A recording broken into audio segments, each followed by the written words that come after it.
Hey friends, so here I am, second day at Newt's. It's been a really great day. I've hung out with amazing people. Just it's been wonderful. Carrie, Joe, Cassie, Zara. It's just what a delight. We've eaten great food. I've heard some great talks. Siddharth talking about neuroscience. And emotions and embodiment and wonderful workshop on mediumship and tarot with Ethany.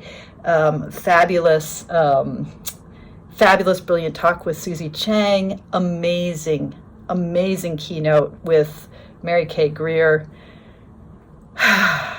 She's just such a role model for how to be historically and psychologically and divinatorially precise. She was talking about the Lovers card historically over time and how to take in that history and really use the history of the evolution of that card, perhaps the most transformed card in the major arcana, how to talk about that, dive into that history and use it to give you a more layered understanding of the card. It was fabulous, and confirmed my bias that more decks is just better. The more decks we have, the more we learn about the archetypes. Anyway, fabulous day. So here I am. I'm feeling a little bit exhausted, a little bit full and saturated. I'm looking out my hotel room at gorgeous Portland treetops and not so gorgeous hotels. But it's a wonderful day, and I'm keeping my energy going because there will be dancing tonight. Anyway, but I also need to do a Dueling Decks dialogue. October 15th is coming up and I need to choose my deck. So the decks that I'm looking at tonight are all decks with a kind of whimsical personality to them, and I haven't decided if I'm going to be, well, you'll know from the title what I'm looking at. The first of these is a deck that I have, thought about buying for a very long time and have not, because of the depiction of the cups, which I think looks goofy. So the deck that I'm talking about showed up to me. Here's an example. It's the Dreaming Way Tarot, Romy Choi's deck, artwork by Quan Shina. 2012. This deck has been around for a long time. The backs are really pretty. But those cups, I hate them.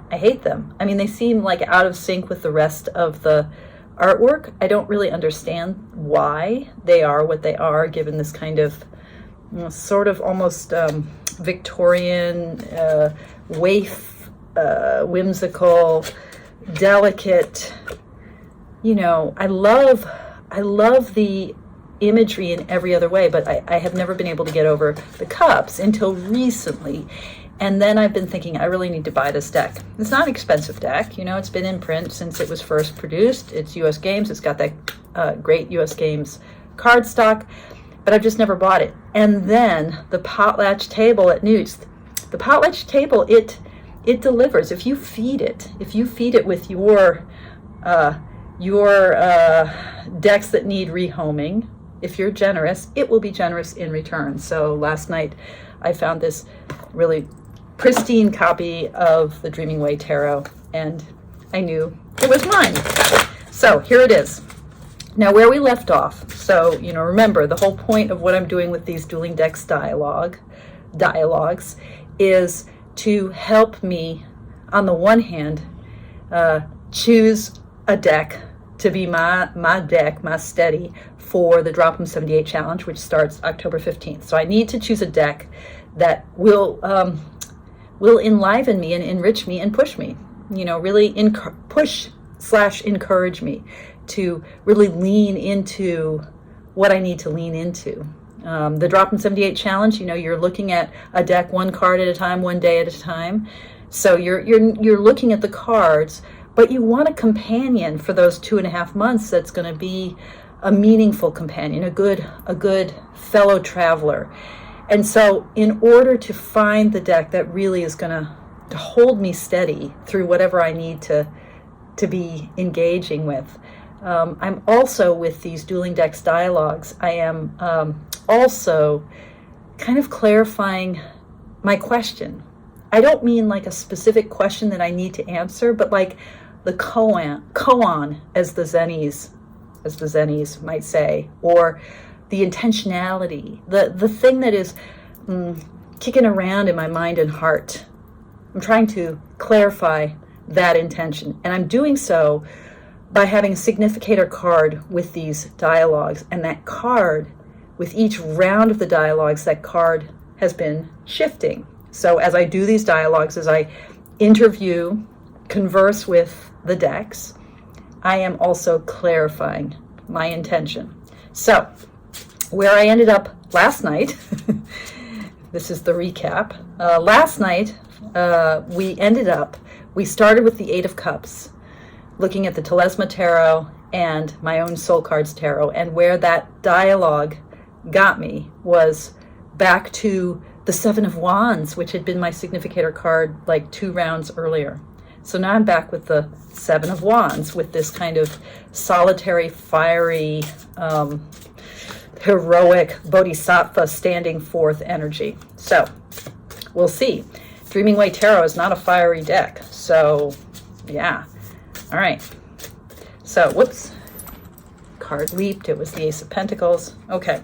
Gonna just shuffle that in and turn these cards over and find the Seven of Wands. You know, what's great about doing these dialogues like this is that even though, I mean, I'm pretty sure I really like this deck, but, you know, the chances of me choosing it for the Drop 'em 78 challenge are almost non-existent. It's just the artwork. It's too RWS-y to really push me, and the artwork is just a little bit too watery for what I think I need to do, or a little bit too soft. But even if the deck is not the deck I'm going to choose, even if it's not a top contender at this point, it can help me clarify my intention. So this is the Seven of Wands in Romy Choi's deck. You know, I love, yeah, she's sort of in flight, you know, but she's a youngster, and there's a youth quality to this deck that's really quite precious. So this was the card that was before it, and this was the card that's after it. Yeah. So, wow. You know, so this really delicate deck is saying, okay, yeah.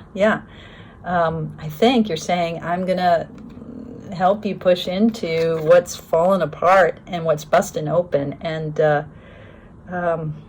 yeah, and maybe the way that you're actually trying to keep from feeling that.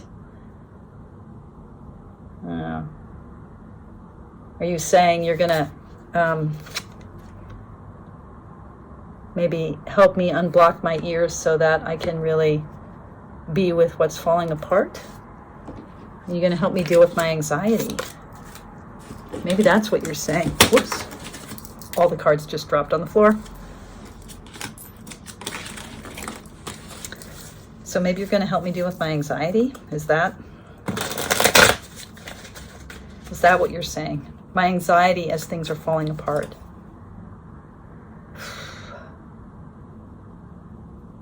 Yeah, I mean, maybe it's kind of, so, you know, the kind of conflict card of the Five of Wands, I mean, maybe insofar as you're being kinder and gentler, this is all more childlike.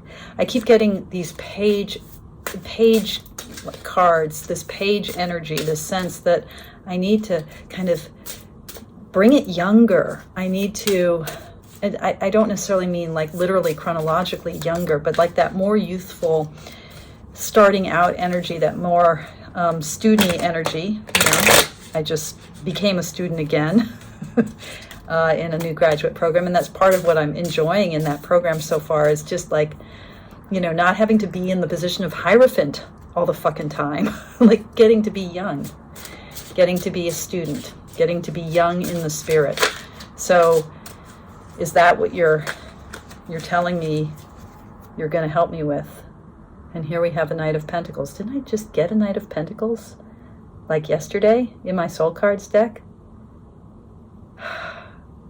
Okay. So you're saying, are you saying you're going to be my Knight of Pentacles? You're going to hold me steadfast through this? Kind of slow me down? Is that what you're saying? I think that's what you're saying, but just to confirm.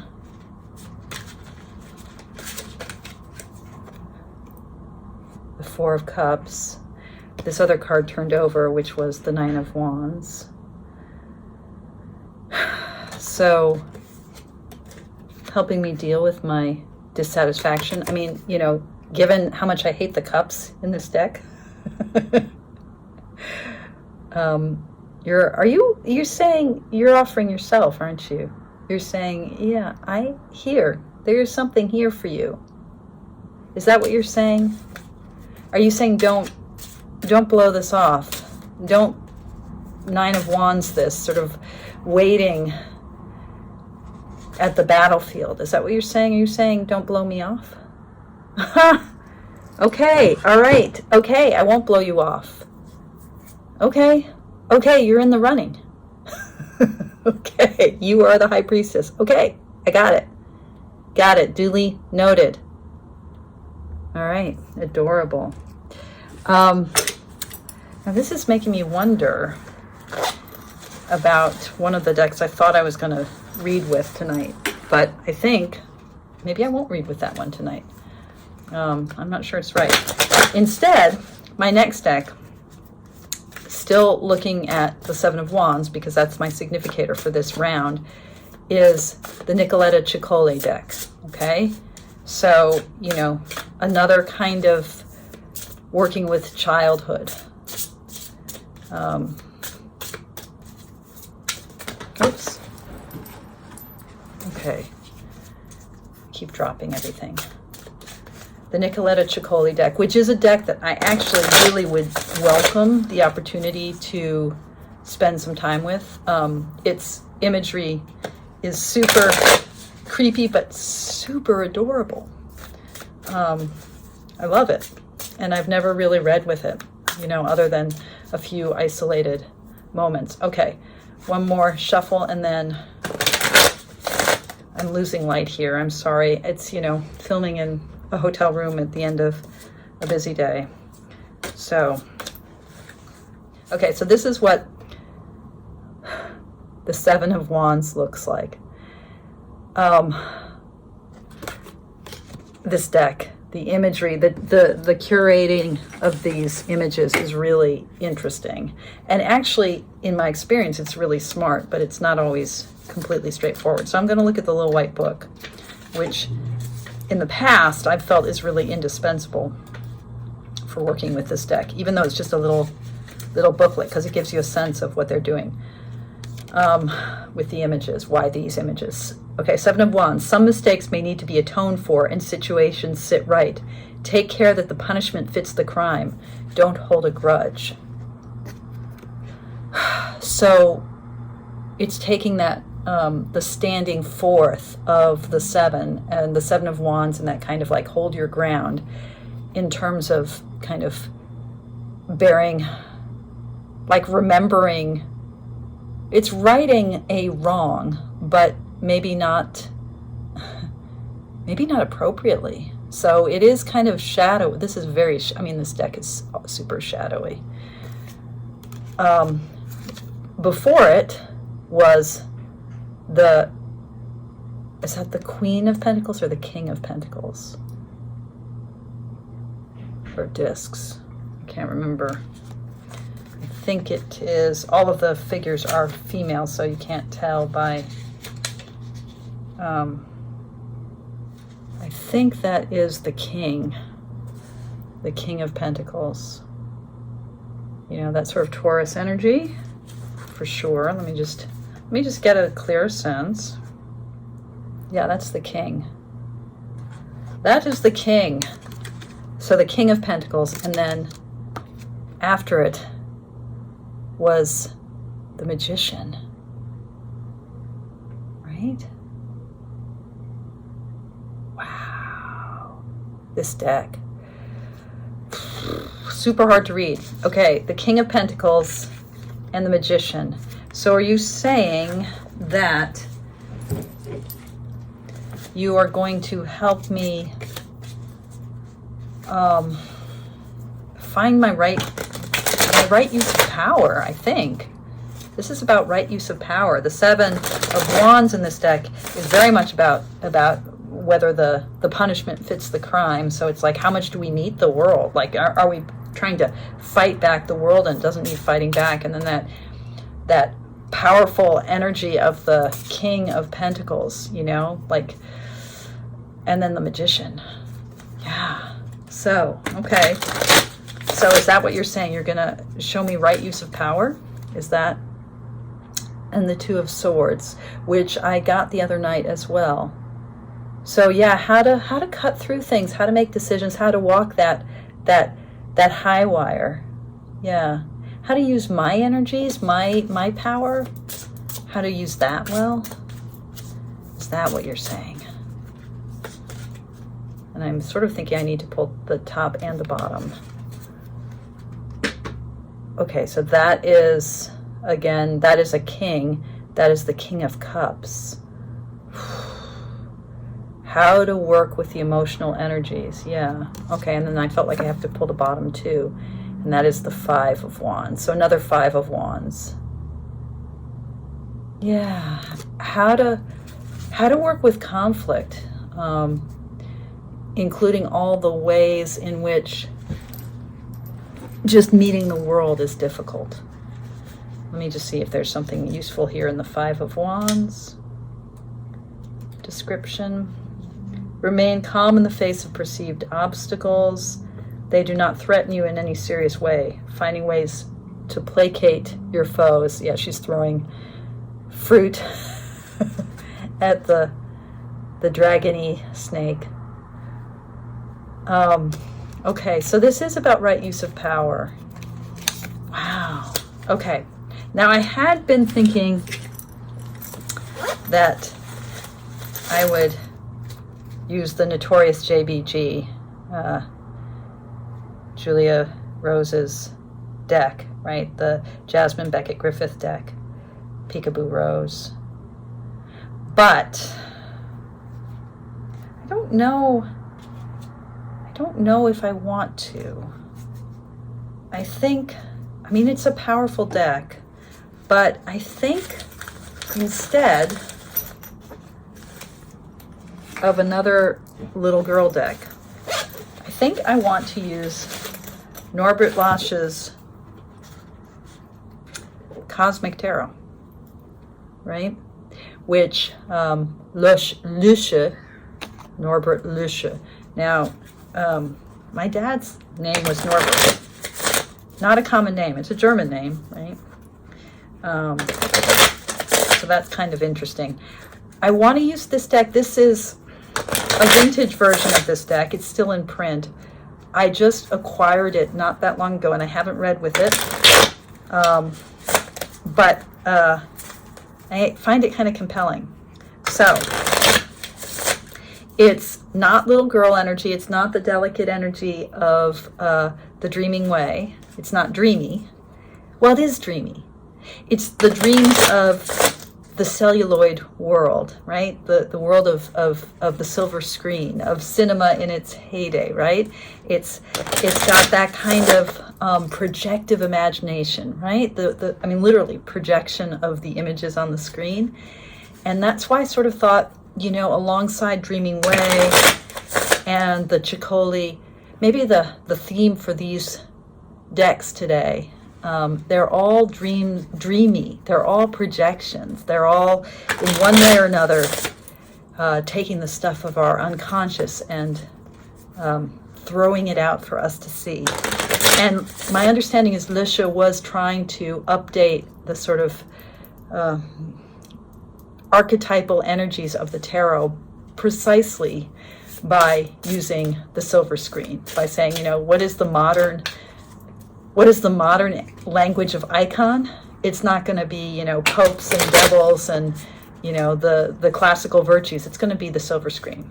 Okay, So we're still doing the Seven of Wands in Lish's deck now. Okay. I really like this deck, and it's that kind of Lo Scarabeo, sort of a little bit skinnier than normal tarot size. So this is what the Seven of Wands looks like. Very Douglas Fairbank, swashbuckling, right? Sorry, my light is so bad. And then this is the card that was before it, the Lovers, and the Princess of Pentacles. So that kind of page energy of Pentacles. This deck has I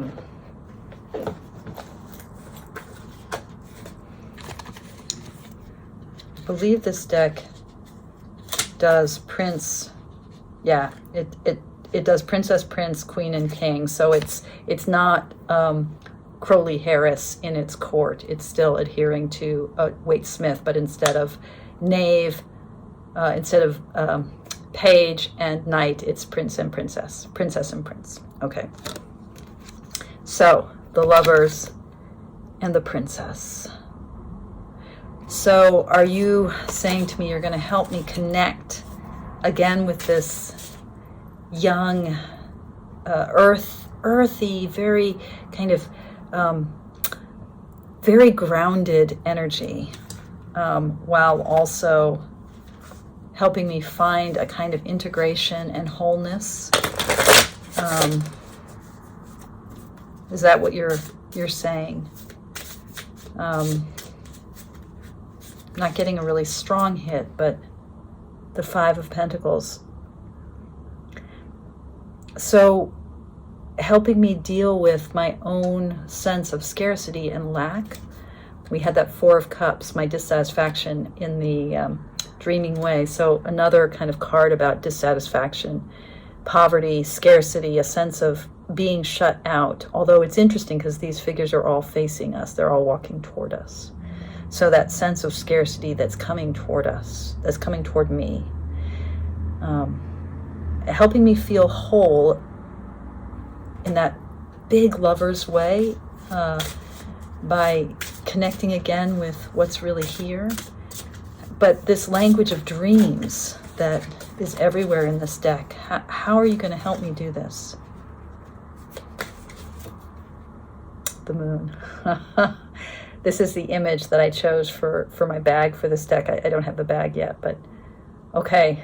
By helping me connect with the archetype. Yeah, by helping me connect with the waters of the unconscious. Is that right? Yeah, I think that's what we got. Is that right? The Six of Wands. Yeah, I've hit the mark here. Yeah. Okay. I think we're there. I think we're there. And I'm having a strong sense that the Page of Pentacles, I think, is where I need to start next time. Is that right? Yeah. Okay. This is, again, the Knight of Pentacles, right? So I could go Knight of Pentacles, but maybe I need to go Knight of Pentacles. Knight or Page. I'm sort of asking you, that younger energy, that more grounded energy, is that, or is it the more questing energy? Six of Swords. So a little bit more restless movement, Knight, I think. Let me just see what the Six of Swords, what Lisha says about the Six of Swords. A dancer harmoniously moves on a plane. Six swords lie at his feet. Science. So there's a Crowley Harris feeling here too. Science, deserve success, achieve balance, intelligent behavior, explanation, change in the way of thinking, new mental orientation, conscious association. So I think this is more advanced. So this is, I think we want Knight of Pentacles. Okay, so the next card, the next in this kind of exploration of what's active for me, we're doing Knight of Pentacles. That's my next significator for the next drop 78. Dueling Decks dialogue. There we go. Whew. All right. Thanks for watching. I hope the lighting is not too awful. My fabulous my production values. That's the phrase I was looking for. My production values and my script. You know, it's a well-oiled machine. The SD show. Thanks, you guys, for your patience. Thanks so much for showing up and for your practice. Toodles.